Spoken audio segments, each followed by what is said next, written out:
जी बिस्मिल्लाहिर्रहमानिर्रहीम। अस्सलाम वालेकुम स्टूडेंट्स।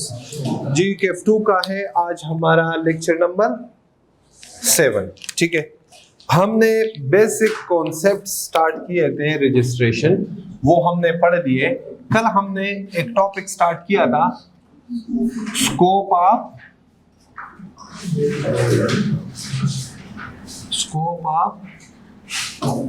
Taxable income. ठीक है, जिसमें हमने पढ़ा कि जनाब पर्सन, आप जानते हो पर्सन किसे कहते हैं? पर्सन मीन्स, बोले, person means an individual, AOP or company. हाँ, ये था ना।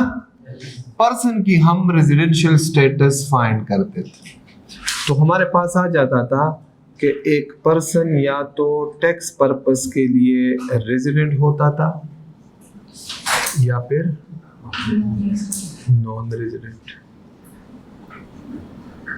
ओके बच्चों, हाँ। फिर कल हमने सोर्सेज ऑफ इनकम डिस्कस की। क्या डिस्कस किए? Sources of income. ये इसका रिमोट ले आओ। सोर्सेज ऑफ इनकम, ठीक है। सोर्सेज ऑफ इनकम में हमने पढ़ा कि there are 2 sources of income. एक है पाकिस्तान सोर्स इनकम और दूसरा है फॉरेन सोर्स इनकम। ठीक है, तो रेजिडेंट की और नॉन रेजिडेंट दोनों की पाकिस्तान सोर्स इनकम पाकिस्तान में क्या होगी? टैक्सेबल होगी। ये बात पढ़ ली, हाँ। और नॉन रेजिडेंट की भी पाकिस्तान सोर्स पाकिस्तान में क्या होगी बच्चों? टैक्सेबल। ये बात पढ़ी ना। रेजिडेंट की पाकिस्तान सोर्स इनकम के साथ साथ फॉरेन सोर्स इनकम भी पाकिस्तान में बच्चों क्या होगी? टैक्सेबल होगी। और नॉन रेजिडेंट की फॉरेन सोर्स इनकम पाकिस्तान में क्या होगी? एग्जेम्प्ट होगी। ये बातें थी, हाँ। यहां तक पढ़ा था, देखे प्रीवियस लेक्चर, देखे यहां तक पढ़ा था, हाँ।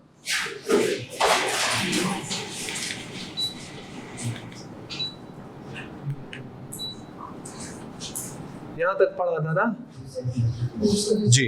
साथ में इसके हमने एक्सेप्शंस पढ़े। देखो पहले बात, मतलब क्या हुआ कि रेजिडेंट की Pakistan source plus foreign source, Pakistan plus foreign source is equal to worldwide income. कौन सी इनकम? Worldwide. मतलब रेजिडेंट अपने वर्ल्ड वाइड इनकम पे पाकिस्तान में टैक्स पे करेगा और नॉन रेजिडेंट सिर्फ पाकिस्तान सोर्स पे टैक्स पे करेगा, फॉरेन सोर्स पे टैक्स पे नहीं करेगा। एग्जेम्प्ट का मतलब था नो टैक्स। ओके हो गया? यहां तक बात क्लियर है? बोले बच्चों?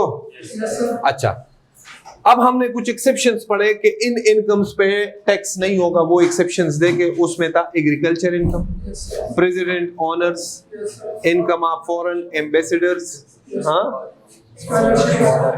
स्कॉलरशिप्स थे, टैक्स ट्रीटी थी और payment between the spouses to live apart. Okay हो गया? यहां तक बात क्लियर है? कोई क्वेश्चन? आगे पढ़े बच्चों। आप लोग जो है ना, आप दोनों हो बस, हाँ। अभी बहार भाई से वो लिंक ले लोगे ना यूट्यूब का, ठीक है। तो ये 5-6 लेक्चर्स जो आपके हुए हैं ना, वो आज आपने, कल वाले नहीं अपलोड हुए लेक्चर्स। नहीं, मैंने 10 लेक्चर्स बताए। हफ्ते वाले दिन तक किसने बताया? मुझसे पूछा था। 10 लेक्चर्स अपलोड करो। कितने? 10। ठीक है, इन बच्चों को वो लिंक आप बाहर भाई से ले लेना। 5 तो अपलोड है ना, बाकी भी हो जाएंगे इस हफ्ते में। आप कंप्लीट करो, ठीक है जी। मैं इस वजह से थोड़ा इस हफ्ते में स्लो जा रहा हूं ताकि आप कंप्लीट करें, ठीक है। ये चैप्टर नंबर 5 है। नोट्स भी ले रहे फोटोकॉपियर से, ग्रुप में भी ऐड करवा दें खुद को, ठीक है ना बच्चों जी। अच्छा, अब ये देखें बच्चों, जिसको मैं अंडरलाइन कर रहा हूं, या इनसर्कल कर रहा हूं। ये रूल क्या था? ये रूल था, सिर्फ ये रूल बताना है।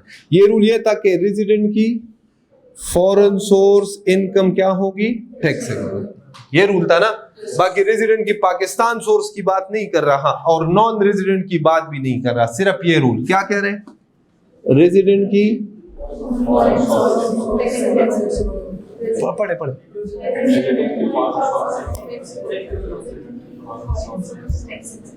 रेजिडेंट फॉरेन सोर्स पे पाकिस्तान में टैक्स पे करेगा, मतलब ये है ना। इस रूल के कुछ एक्सेप्शंस है अलग से। वो जो कल पढ़े थे ना, वो तो सबके लिए एक्सेप्शन थे, रेजिडेंट और नॉन रेजिडेंट दोनों के लिए, पाकिस्तान और फॉरेन सोर्स दोनों के लिए। ये एक्सेप्शन सिर्फ इस रूल के हैं। एक्सेप्शन का मतलब क्या था? फिर बता रहा हूं कि ये रूल एप्लीकेबल नहीं होगा। ये नॉर्मल रूल होता है। जब आपको टीचर पढ़ा रहा होता है ना, साथ में कोई बता ना दे कि ये कौन सा रूल है, खासकर लॉ में, तो वो नॉर्मल चीजें आपको बता रहा होता है। जब उसकी अपोजिट आएगी, जहां पे नॉर्मल रूल एप्लीकेबल नहीं होता, उसको हम एक्सेप्शन कहते हैं। क्या कहते हैं? एक्सेप्शन। जैसे कि ये रूल इधर एप्लीकेबल नहीं होगा। रूल क्या था? इधर रूल क्या था? रेजिडेंट टैक्सेबल होगी। एक्सेप्शन क्या बन जाएगा कि रेजिडेंट होगा बंदा और उसकी फॉरेन सोर्स इनकम क्या हो जाएगी बच्चों? क्या हो जाएगी? उधर नॉर्मल रूल में क्या थी, यहां क्या हो जाएगी? एग्जेम्प्ट। एग्जेम्प्ट का मतलब क्या है कि टैक्स नहीं पे करेगा पाकिस्तान में, नो टैक्स। एग्जेम्प्ट का मतलब क्या है कि इस इनकम पे टैक्स नहीं हो। ओके, हो गया। नॉर्मल रूल क्या था? फिर पढ़े, रेजिडेंट टैक्सेबल। एक्सेप्शन क्या बन जाएगी? रेजिडेंट फॉरेन सोर्स एग्जेम्प्ट हो जाएगी। क्या हो जाएगी? एग्जेम्प्ट। 4 केसेस है, लिखे। Number first, short term resident. Number first कौन सा है बच्चों? Resident. Number 2, returning expatriate. Number 3, foreign source salary of a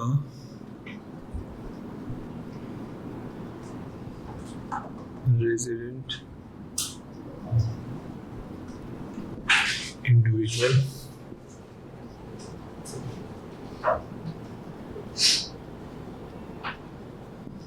tax treaty. Okay हो गया बच्चों? बोले कितने हैं? 4। कौन कौन से?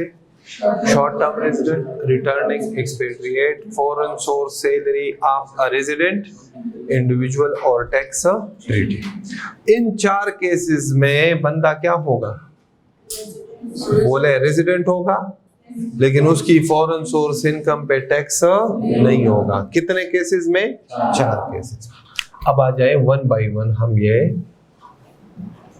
डिस्कस करते हैं। पहला क्या है? पहला क्या है बच्चों? Short term resident.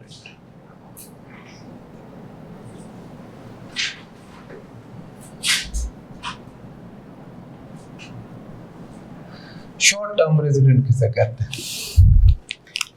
कहते हैं जनाब, he or she is present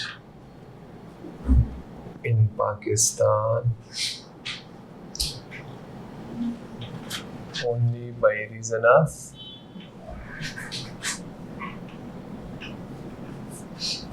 employment, job assignment। जी करें जनाब, पहला शर्त क्या रखा शॉर्ट टर्म रेजिडेंट बनने के लिए कि वो पाकिस्तान में हो सिर्फ और सिर्फ किस रीजन की वजह से? बच्चों, सिर्फ और सिर्फ किस रीजन की वजह से?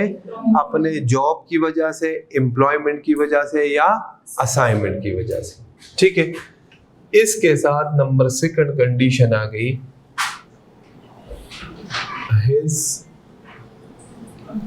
or her stay is not more than 3 years। कह रहे जिस जॉब के लिए आया हो उस जॉब के लिए वो पाकिस्तान में 3 साल से ज्यादा का स्टे ना करे। ओके हो गए बच्चों, 3 साल से ज्यादा का स्टे ना करे। जब ये दोनों कंडीशंस पूरी हो जाएंगे हम कहेंगे ये कौन सा बंदा है, शॉर्ट टर्म रेजिडेंट। कौन सा है? इसमें एक चीज जो है ना बच्चों वो याद रखिएगा कि इन चारों एक्सेप्शंस में बच्चे का क्या होना, बंदे का क्या होना जरूरी है, रेजिडेंट। क्या होना जरूरी है? रेजिडेंट होना। समझ आ रही है? नॉन रेजिडेंट की देखो, नॉन रेजिडेंट की फॉरेन सोर्स वे से एग्जेप्ट। समझ आ रही है? हम एक्सेप्शंस किसके पढ़ रहे हैं? रेजिडेंट की फॉरेन सोर्स क्या है, एक्सेप्शन में क्या हो जाएगी, एग्जेम्पल। तो रेजिडेंट होना चारों केसेस में क्या है, लाजमी। अगर ये दोनों कंडीशंस फुलफिल हो जाए then foreign source income shall be exempt if he or she did not bring or receive his her foreign source income in Pakistan। फिर जनाब फिर उसकी फॉरेन सोर्स इनकम क्या हो जाएगी, फॉरेन सोर्स इनकम क्या हो जाएगी, लेकिन फिर एक शर्त रखी, इफ, फिर शर्त रखी कि वो तो ना फॉरेन सोर्स इनकम पाकिस्तान में साथ लेके आए और ना पाकिस्तान में किसी बैंक अकाउंट के थ्रू रिसीव करे, ये शर्त भी रखी। समझ आ रही है बच्चों? ठीक है ना? कौन सी इनकम पाकिस्तान ना तो लेके आए और ना पाकिस्तान में किसी बैंक अकाउंट के थ्रू रिसीव करे। फॉर एग्जांपल मैं कहता हूं कि मिस्टर चू इन लाई एक चाइनीज सिटीजन है। हाँ बच्चों, क्या है उधर? इंजीनियर है। नाम इसलिए मैंने ऐसे रखा था कि आप कंफ्यूज ना हो। मिस्टर ए बी सी तो हम पाकिस्तानी समझते हैं ना, इंजीनियर था। पाकिस्तान गवर्नमेंट ने चाइना के किसी कंपनी को डैम बनाने का कॉन्ट्रैक्ट दे दिया। मुझे सुने, लिखना बंद कर, ठीक हो गया।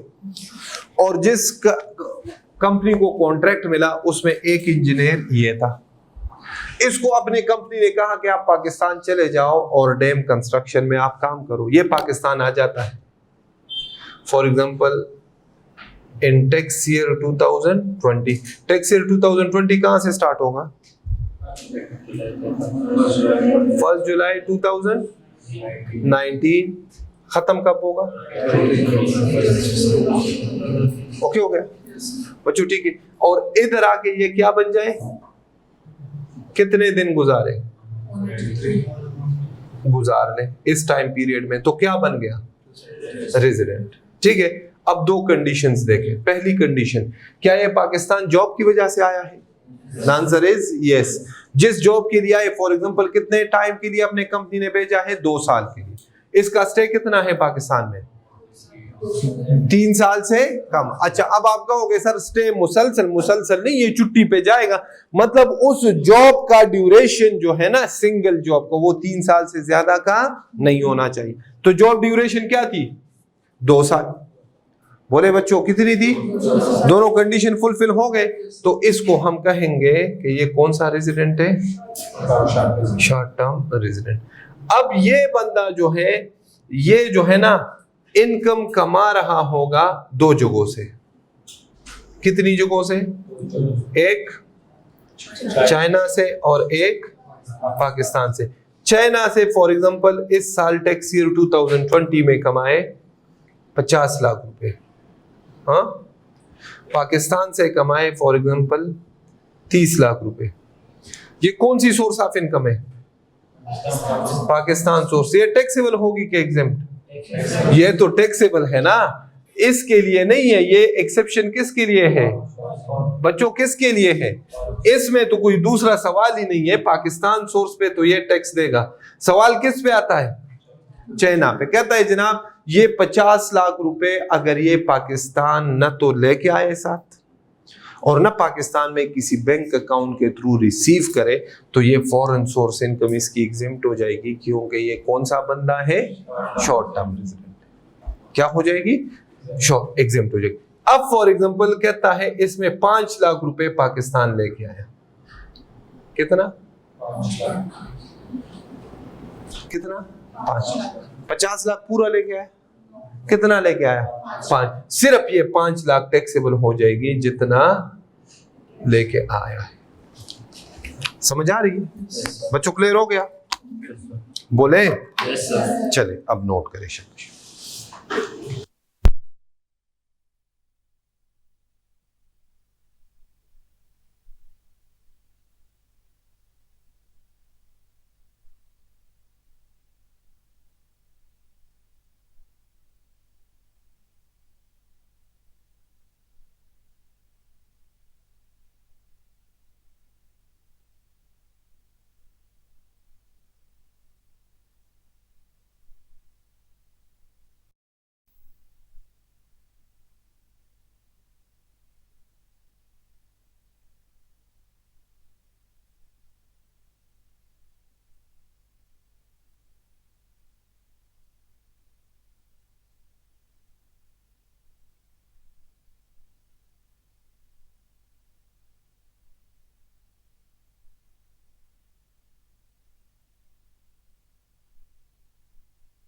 आ जाए। सेकंड एक्सेप्शन कौन सा है? उधर देखें, रिटर्निंग एक्सपेट्रिएट। ठीक है, अब रिटर्निंग एक्सपेट्रिएट किसे कहते हैं ये समझें। रिटर्निंग एक्सपेट्रिएट, रिटर्निंग एक्सपेट्रिएट किसे कहते हैं? पहला कंडीशन सुनिएगा, रेजिडेंट हो। ये तो वैसे मैंने कहा कि सबके साथ होना है, जरूरी है रेजिडेंट का होना। इन करंट टैक्स ईयर क्या होना जरूरी है बच्चों? क्या होना जरूरी है? रेजिडेंट। क्या होना जरूरी है? Resident.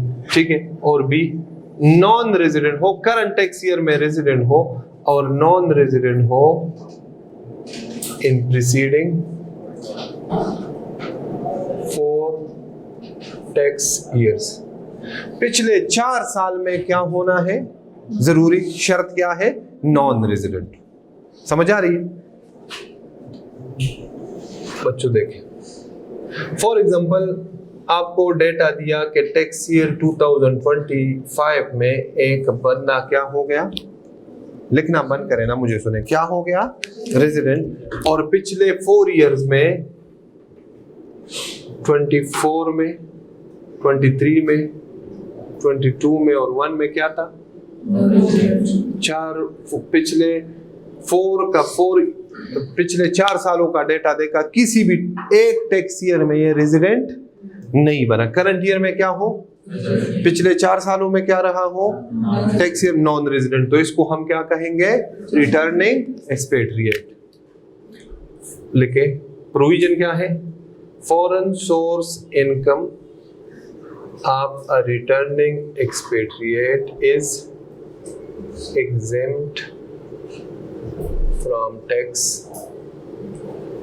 in current tax year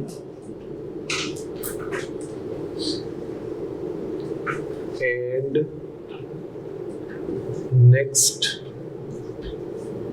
following tax year। और कीजिएगा बच्चों, इधर सुनिए। फॉरेन सोर्स, फिर इसकी फॉरेन सोर्स क्या होगी? एग्जेम्प्ट होगी। कितने सालों में? करंट टैक्स ईयर की भी और अगले साल की भी। करंट टैक्स ईयर कौन सा है? 25। मतलब फॉरेन सोर्स इनकम इस टैक्स ईयर की भी एग्जेम्प्ट हो जाएगी। अगला कौन सा है? 26 की भी फॉरेन सोर्स इनकम क्या हो जाएगी, एग्जेम्प्ट हो जाएगी। रिटर्निंग एक्सपेट्रिएट की 2 टैक्स ईयर्स की इनकम टैक्स से एग्जेम्प्ट होगी, एक करंट टैक्स ईयर की जिसमें वो रिटर्निंग एक्सपेट्रिएट बना, और दूसरा नेक्स्ट ईयर की नेक्स्ट फॉलोइंग जो उसके बाद आ रहा है। ठीक है, अब गौर कीजिएगा, वैसे ये लिखा नहीं है लेकिन मैं प्रैक्टिकल एक्सपीरियंस के बेस पे बता रहा हूं। ये जो शॉर्ट टर्म रेजिडेंट वाला प्रोविजन था ना, ये स्पेसिफिकली फॉरेनर्स के लिए बनाया गया था। किसके लिए बनाया गया था, फॉरेनर्स के लिए। और ये जो रिटर्निंग एक्सपेट्रिएट वाला प्रोविजन था ना, एक्सेप्शन था, ये पाकिस्तानी सिटीजन, आप देखो हमारे सोसाइटी में बहुत सारे लोग फॉरेन कंट्रीज में जाके काम करते हैं, वहां पैसे कमाते हैं, तो उनको एक रिलीफ दे दिया गया कि अगर आप परमानेंटली बाहर रह रहे हो ना, ठीक है, और आप कभी किसी टैक्स ईयर में आके रेजिडेंट बन जाओ और पिछले 4 सालों में, अच्छा नॉन रेजिडेंट का मतलब यह है कि पाकिस्तान आया ना, नॉन रेजिडेंट की शर्त तो पाकिस्तान आना नहीं है, वो तो फिजिकल स्टे है ना 1 साल में। पाकिस्तान आया हो 183 डेज किसी भी टैक्स ईयर में कंप्लीट ना किए हो, किसी टैक्स ईयर में 90 दिन गुजारे हो, किसी में 100 गुजारे हो, किसी में 50 गुजारे हो, रेजिडेंट नहीं बना किसी भी टैक्स ईयर। पढ़ा था ना रेजिडेंशियल स्टेटस कैसे फाइंड करेंगे। ओके बच्चों, तो रिटर्निंग एक्सपेट्रिएट की फिर 2 टैक्स ईयर की इनकम एग्जेम्प्ट होगी, एक करंट टैक्स ईयर और एक नेक्स्ट फॉलोइंग टैक्स। नोट करो बच्चे, क्या हाल है?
हाँ अच्छा बच्चों, बस इतना काफी है।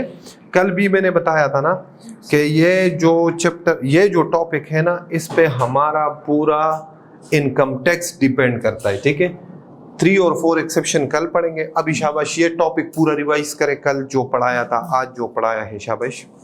ठीक है, टैक्स में नहीं बच्चों, इधर समझिएगा। टैक्स में अगर मैं कोई बात करूं ना, ठीक है, उर्दू में, और आपको वो बात समझ आ जाए और आपको लगे कि इम्पोर्टेंट है, तो आप अपने नोटबुक पे वो बात एज इट इज उर्दू में लिखा कर। ठीक है, क्योंकि ये बड़ा इंटरेस्टिंग सब्जेक्ट है, लेकिन इंटरेस्टिंग ये तब है जब आपको ये चीजें समझ आ जाएंगी। अगर आपको समझ नहीं आएगी ना, एक बार कंफ्यूजन क्रिएट हो गई।